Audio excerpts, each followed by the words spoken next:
নেত্রকোনা দুর্গাপূজার সার্বিক আইন শৃঙ্খলা পরিস্থিতির উন্নয়নে মত বিনিময় সভা। নেত্রকোনা থেকে শহীদুল ইসলাম রুবেলের তথ্যচিত্রে বিস্তারিত। নেত্রকোনা জেলার সাংবাদিকদের সাথে মত বিনিময় সভা করেছেন ময়মনসিংহ রেঞ্জের DIG doctor Mohammad Ashrafur Rahman. Netrokona police super কার্যালয়ের সম্মেলন কক্ষে জেলা পুলিশ এই মত বিনিময় সভার আয়োজন করেন।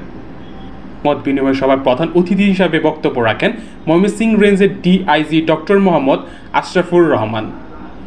অন্যান্যদের মধ্যে বক্তব্য রাখেন বিদায়ী পুলিশ সুপার ফয়েজ আহমেদ, নবাগত পুলিশ সুপার মির্জা সায়েম মাহমুদ ও অন্যান্য কর্মকর্তা।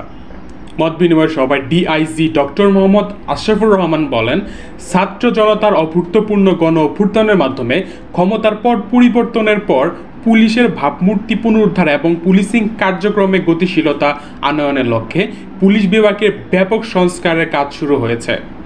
হিন্দু সম্প্রদায়ের সবচেয়ে বড় ধর্মীয় উৎসব শারদীয় দুর্গাপূজা নির্বিঘ্নে ও নিরাপদে পালন এবং দেশের সার্বিক আইন শৃঙ্খলা পরিস্থিতির উন্নয়নে সাংবাদিক সহ সর্বস্তরের লোকজনদের সর্বাত্মক সহযোগিতার কামনা করেন।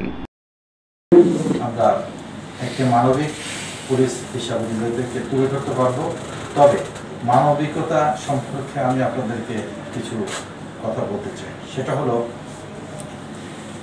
বাংলাদেশ পুলিশে যেভাবে পুলিশের মানবিক বিষয়গুলো আপনারা আশা করেন, ঠিক তেমনিভাবে পুলিশের যে কষ্ট, পুলিশের যে পেট্রোল, পুলিশ যে সারাদিন রাত কাজ করে, আপনাদেরকে সেগুলো ভাবতে হবে।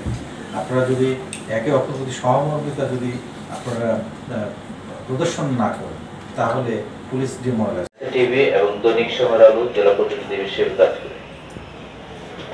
আসসালামু আলাইকুম।